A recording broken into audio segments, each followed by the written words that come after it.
தனிப்படையை வந்து கலச்சாச்சு. நாங்க வந்து யாரை குற்றம் சுமத்துறோம், ஆனா தனிப்படை அதிகாரியா வந்துட்டு அது உங்க அனுமதி இல்லாம எப்படி வந்தாங்க? அவங்களுடைய ஆளுக்குட்பட்ட பகுதியில திருப்பான வழக்குக்கு அப்புறம் தனிப்படை கலைக்கப்பட்டது. அது பகிரங்கமா உங்களுடைய இதுல இருந்து அறிவிச்சிருக்கீங்க. ஆனா ஒரு தனிப்படை எப்படி அமைஞ்சது? அது பண்டைக்கான வீடியோ ஃபுட்டேஜ் இருக்கு, அந்த பகுதியில் உள்ள வீடியோ ஃபுட்டேஜ் இருக்கு.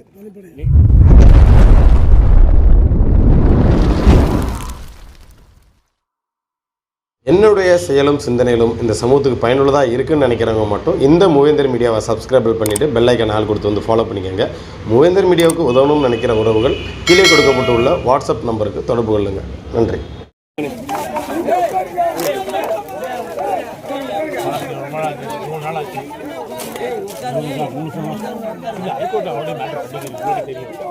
சிபிசிஐ கொடுத்தாச்சு கேஸ். நீங்கள் எஃப்ஐஆர் கேட்ட விட நம்ம தர முடியாது.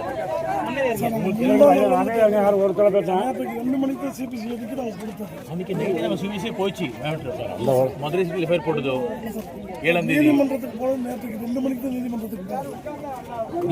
போன 2 மணிக்கு சிபிசிஐ கொடுத்தது. அதுக்கு முன்னாடியே நைட்டே கொடுத்துட்டோம். வழக்கு சிபிசிஐ போனது பரம்பரை போகலாம், என் பேர் பரம்பரை போகலாம். வழக்கு நீதிமன்றத்தில்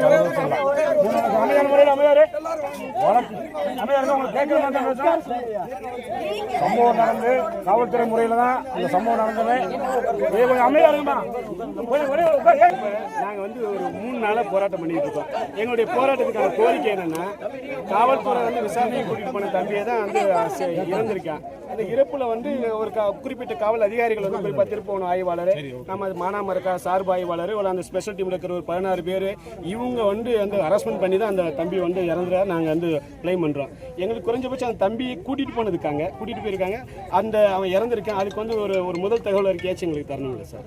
வரணும் சார். அது காவல்துறை நடந்த சம்பவம் உங்களுக்கு உறுதியாக தெரியுங்களா? மதுரை சிட்டியில் எஃப்ஐஆர் போட்டிருக்காரு சார். மதுரை சிட்டியில் எஃப்ஐஆர் போட்டிருக்காரு. மதுரை சிட்டியில் ஆமாம், ஹாஸ்பிட்டல் தானே இருந்ததோ. ஸோ அங்கே எஃப்ஐஆர் போட்டிருக்காரு. எஃப்ஐஆர் போட்டு அன்றைக்கி நைட்டே வந்து அந்த கேஸ் சிபிசிஐடியை மாற்றியாச்சு. அதுக்கப்புறம் தான் அடுத்த நாள் ஹைகோர்ட்டில் வருது. ஹைகோர்ட்டில் வரும்போது நம்ம சொல்லியாச்சு, இந்த மாதிரி நம்ம கையில் இல்லை, சிபிசிஐடி நம்ம மாற்றிடுவோம் கேஸ்ன்னு சொல்லி. ஹைகோர்ட்டு சிபிசிஐடி மாற்றினாலும் அவருக்கு ஓகே திருப்தி. சிபிசிஐடி இண்டிபெண்டன்ட் ஏஜென்சி அவர் பார்த்துக்குவான்னு சொல்லி ஒரு எஃப்ஐஆர் வாங்கணும், பதிவாங்கணும்ல சார்.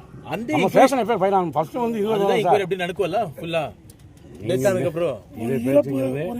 அவங்க இறந்தான். அந்த நீதிமன்றத்துக்கு போட்டதுக்கு அப்புறம் நாம திருப்பி இன்னொரு எஃப்ஐஆர் போட முடியுமா?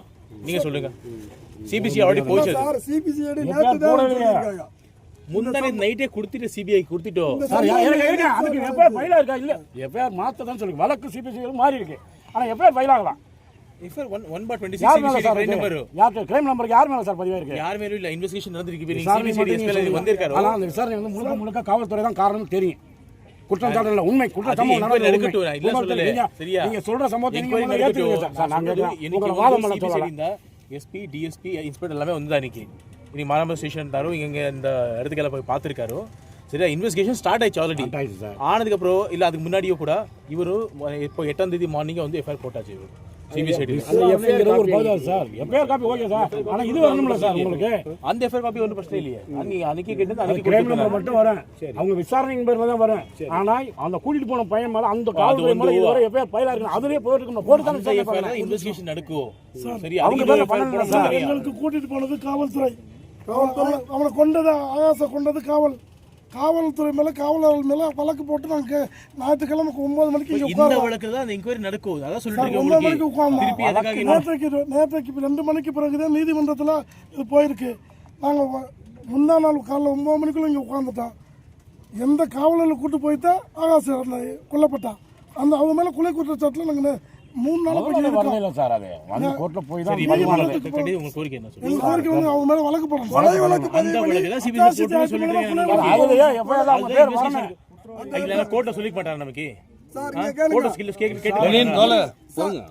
கோர்ட்ல கேட்க மாட்டாரா? அவர் வந்து வீடியோ கோர்ட்ல ஆஜர்படுத்தும் போது நீதிபதிகிட்டயே என்னை அடிச்சு காலை ஒடிச்சாங்க. அதுதான் வந்து என்கொயரி பண்ணுவார் சிபிசிஐடி. அதுதான் சொல்றாங்க. அதன் மூலம் இறந்திருக்காங்க. அப்ப இது வந்து கொலைன்றது நிரூபணமா இருக்கு. நிரூபணம் சார். எங்களுடைய போராட்டத்துக்கான அந்த கோரிக்கை என்னன்னா சார், காவல்துறை தான் அந்த தம்பி ஆகாச கூட்டிட்டு போயிருக்காங்க. காவல்துறையினுடைய கஸ்டடியில தான் தம்பி வந்து மரணம் அடைஞ்சிருக்கான். அதனால தம்பியுடைய கொலை, அந்த தம்பியுடைய சாவுக்கு காரணம் நாங்க காவல்துறையும் கிளைம் பண்றோம். எங்களுக்கு வந்து அந்த தம்பியுடைய சாவுக்கு காரணமான காவல்துறை அதிகாரிகள் மேல வந்து ஒரு கொலை வழக்கு நீங்க துறை ரீதியா சார், நீங்க துறை ரீதியா தான் பண்ணிருக்கலாம் சார் அவங்க மேல. இப்போ சிபிசிஐடி உங்களுக்கு அந்த அதிகாரம் இருக்குல்ல. கேஸே வந்து கஸ்டோடியல் டெத் கேஸ் தான் போட்டிருக்காரு. சரியா, நார்மல் ஒரு சஸ்பிஷியஸ் டெத் மாதிரி போடல. 196 BNSS கஸ்டோடியல் டெத் அந்த செக்ஷன் தான் போட்டிருக்காரு. ஆமா சார். அது வச்சு இப்போ சிபிசிஐடி என்கொயரி பண்றாரு. அவர் முடிவு பண்ணிட்டு சிபிசிஐடி நீங்க அதுக்குள்ள நீங்க ரோட்ல உட்கார்ந்து எப்படி முடிவு நீங்க அதை சொல்லுங்க. நீங்க ரைட் அந்த திசான ஒரு பக்கம் இருக்கட்டும். துறை ரீதியா நீங்க அவங்க மேல என்ன நடவடிக்கை சிபிசிஐடி என்கொயரி எடுக்கணும் பண்ணதுக்கு அப்புறம் தான் பண்ண நீங்க முடியும். முதல்ல அதுக்கு சார் அது லேட்டான தகவல். சரி, கோர்ட்டுக்காம லேட்டான தகவல். அதுக்கு முன்னாடி அந்த மரணம் உங்களுக்கு தெரியும், மனச்சாட்சியோட உங்களுக்கு தெரியும். உங்களுடைய கட்டுப்பாட்டில் இருக்க அதிகாரிகளை நீங்க சஸ்பெண்ட் பண்ணிருக்கீங்க. நாங்க வந்து குற்றம் சுமத்துறோம். அவங்கள வந்து அதிகாரியா ஒரு நாளே சஸ்பெண்ட் பண்ணிருக்கணும். ஏதாவது பண்ணிருக்கலாமே சார். அவங்கள ஒரு பணி நீக்கம் கூட பண்ணவே இல்லைங்களா? பழமையான ஒரு சஸ்பெண்ட் கூட உங்களுக்கு பண்ணலாம். அந்த ரெக்கார்டு ஏன் பண்ணலன்னு தான் நாங்கள் கேட்போம். நீங்க நாளைக்கு கோர்ட்ல சொல்லுங்க. கொஞ்சம் ஆம்புலன்ஸ் இந்த விசாரணை இனிமே முடிவாகுது. அது இருக்கட்டும், அதை பற்றி நான் முழு சம்பவம் இருக்கட்டும். அது ஆனால் சம்பவம் வந்து 1 நாள் வர நீங்கள் இது வரைக்குமே அந்த அதிகாரம் அங்கே நடந்த பிரச்சனை உங்களுக்கு முன்னாடியே தெரியும். எப்போ வந்து 2 இடத்துல போகிறவங்க கவரிங் இல்லை, இது கிடையாது. ஆனால் அந்த இது ஏன் நீங்கள் அதை பண்ணலைன்னு கேட்குறேன். அதாவது ஒரு கொலை நடக்குது, உங்கள் நீங்கள் தான் அந்த நடவடிக்கை எடுக்கிற இடத்துல இருக்கீங்க. அதனால தான் உங்கள்கிட்ட நாங்கள் முறையிடுறோம். நாங்கள் இவங்க முன்னெல்லாம் தவறு பண்ணியிருக்காங்க, நீங்கள் தவறு பண்ணாங்க நீங்கள் உங்களுடைய விசாரணை தெரியும். நாங்கள் குறைஞ்சபட்சம் நாங்கள் அவங்க மேலே ஒரு நடவடிக்கை எடுங்க அப்படின்னு நாங்கள் சொல்கிறோம். அது நீங்கள் தான் பண்ணி கொடுக்கணும். கண்டிப்பாக நடவடிக்கை எடுக்கப்படும். பட் எடுத்தம் கவுத்தம் செய்ய முடியாது. அப்போ நான் செய்யாத வந்து நான் பண்ணிக்கக்கூடாது. அதுக்காக கொஞ்சம் விசாரணை நடக்குது. நடந்த சம்பவம் முழுக்க நம்ம கூட காய்ச்சத்தை முழுவதும் சொல்லுங்கள். சம்பவம் டெத்து உங்களுக்கு உண்மையிலே காவல் நிலையத்தில் நல்லாவே தெரியும், எல்லாருக்கும் தெரியும். நம்ம மௌனம் காக்கிறது இல்லை. நடந்தது காவல்துறை நடந்த டெத்து. இதில் நீங்கள் பண்ணி அதை உங்கள் துறை ரீதியான ஒரு நடவடிக்கை ஏன் எடுக்கிறது எங்களுடைய அதை ஃபிக்ஸ் பண்ணி 3 நாள் நாங்கள் வெயிட் பண்ணி எங்கள்கிட்ட பேசும். நான் சொல்கிற விளக்கம் கிடைக்கும். சாப்பிட்டு கேட்கிறேன். 2 உங்கள்கிட்ட நான் கண்டிப்பாக கேட்பேன். 2 நாள் இருக்கேன், நீங்கள் இங்கே இருக்கியா. ஆனால் ஒரு அடிக்கூட இந்த பேச்சுவார்த்தையாக ஒரு உயர் அதிகாரி கூப்பிடுங்கன்னு சொல்கிறேன். நானே சொல்கிறேன், வாங்கிட்டு நாங்கள் கூப்பிடுங்கன்றேன். ஆனால் நீங்கள் அதை செய்யலை. எதுவும் செய்யல. நாங்கள் வந்து பேசுகிறோம். யாராச்சும் பேசணுமா? வார்த்தை நாங்கள் வந்து பேசணுமே. யாராச்சும் பேசுனீங்களா? சொல்ல தரீங்க. நைட்டில் வர்றது அது தவறான பகுதி. நாங்க மகள் இல்ல அன்னைக்கு 8 மணி தான் இங்கே நான் வெயிட் பண்ணிட்டேன். இல்ல நைட் வந்துட்டாங்க சார். அன்னைக்கு வந்துட்டாங்க. அது நீங்க நல்லா புரிஞ்சுக்கோ. முதல் நாள் நைட் சார் நைட் இரவுல வரதுக்கு வரல. அதுக்கு வரல. உடன்பட சொல்லல. கீழ வந்து பேசுறாங்க. 3 மணிக்கு வரல. வந்து பேசுறாங்க. கூட விளக்க முடியல. 3 மணிக்கு வரல. அவசியம் சார். இப்ப ஒண்ணும் இல்ல சார். சரி, அது பேசி பிரயோஜனம் இல்ல. அதெல்லாம் பேசி பிரயோஜனம் இல்ல சார். நாங்க என்ன உங்கள்கிட்ட என்ன எதிர்பார்க்கிறோம்னா, நாங்க வந்து ஒரு 4 அதிகாரிகளை வந்து இவங்க வந்து இந்த தம்பி ஆகாஷ் கூடிய அந்த மரணத்தில் வந்து இவங்க தான் அப்படின்னு சொல்லி நாங்கள் உங்கள்கிட்ட சொல்கிறோம். அவங்க மேலேயாச்சும் குறைஞ்சபட்சம் அவங்க மேலே இங்கே ஒரு இடைக்கால ஒரு பணி நீக்கமாச்சும் பண்ணாதானே நாங்கள் என்ன உங்களுடைய விசாரணையில் நாங்கள் எங்களுக்கு வந்து மக்களுக்கு வந்து ஒரு நம்பிக்கை அடிப்படையை வந்து கலைச்சாச்சு. நாங்கள் வந்து யாரை குற்றம் சுமத்துறோமோ தனிப்படை அதிகாரியாக வந்துட்டு உங்கள் அனுமதி இல்லாமல் எப்படி வந்தாங்க? அவங்களுடைய ஆளுக்குட்பட்ட பகுதியில் அந்த திருப்பான வழக்குக்கு அப்புறம் தனிப்படை கலைக்கப்பட்டது. அது பகிரங்கமா உங்களுடைய இதுல வந்து அறிவிச்சிருக்கீங்க. ஆனா ஒரு தனிப்படை எப்படி அமைஞ்சது? அது பண்டைக்கான வீடியோ ஃபுட்டேஜ் இருக்கு. அந்த பகுதியில் உள்ள வீடியோ ஃபுட்டேஜ் இருக்கு. நீங்க சரி சார், நடந்த சம்பவம் நடந்துருச்சு. எங்களுக்கு துறை நடவடிக்கை இப்போ என்ன பண்ணிருக்கீங்க எங்களுக்கு தெரியப்படுத்துங்க. அவங்கள சம்பவம் வந்து பண்ணீங்கன்னா பண்ணி நீங்க பண்ணீங்கன்னா அவர் மட்டும் பண்ணிக்கோங்க. சரி சார், நீங்க சொல்றீங்கன்னா நாங்கள் அடுத்த நிமிஷமே உங்களுடைய எங்களுடைய இதில் நான் கிடைக்கும். மற்ற அவங்கள்ட்ட போய் எங்களுக்கு பணம் வேணும், காசு வேணும், இதெல்லாம் இல்லை. என் உயிர் போயிடுச்சு. அதுக்கான தனியாக அந்த செஞ்ச அதிகாரி நீங்கள் நடவடிக்கை எடுத்துனா எங்களுக்கு போதுமானது. அதை மட்டும் செய்ய நாங்கள் வந்து அப்போ நான் டிஸ்கஸ் பண்ணிட்டு சரிங்க சார். இப்போ இங்கே இருக்கிற அதிகாரிகள்னால தான் நம்ம சொல்கிறோம். உங்களுடைய கட்டுப்பாட்டில் இருக்க அதிகாரி நாங்கள் இப்போ மானாமல் இருக்கிறோம். மாலாண்மதுரை சப் இன்ஸ்பெக்டரை நாங்கள் சொல்கிறோம். திருப்போணம் இன்ஸ்பெக்டரை சொல்கிறோம். அப்படிங்கிறப்ப அவங்க இங்கே என்ன நாளைக்கு என்கொயரி சிபிசிஐடி என்கொயரி வந்தாலும் அந்த அதிகாரிகள் இங்கே காவல்துறை நிலையத்தில் இருப்பாங்க. அப்போ அவங்க இருக்கிறப்ப எப்படி ஒரு முழுமையான அந்த விசாரணைக்கு ஒத்துழைப்பு கொடுப்பாங்க? அப்போ நீங்கள் தான் வந்து எங்களுக்கு வந்து எங்களுக்கு நம்ம பொதுமக்கள் 3 நாளாக நிற்கிறோம். ஒரு ஏதாச்சும் காவல்துறைக்கோ பொதுமக்களுக்கு எந்த ஒரு இதுவும் இல்லை. நாங்கள் ஒரு கோபத்தில் தான் இந்த போராட்டத்தை பண்ணிக்கிட்டு இருக்கோம். ஆனால் நீங்கள் வந்து ஒரு குறைஞ்சபட்சம் எங்களுக்கான சின்ன பையன் அவன் இறந்து போயிட்டான் சார். போகிற வழியில் விழுந்து ஏதாவது ஒரு இதில் இறந்துருந்தா கூட வேற சார். காவல் கஸ்டடியில் உங்கள் கூடயே நான் இருக்கேன். நான் இறந்தோம்னா அது எப்படி இருந்திருக்கும்? அவரே வாக்குமூலம் கொடுத்துருக்காரு.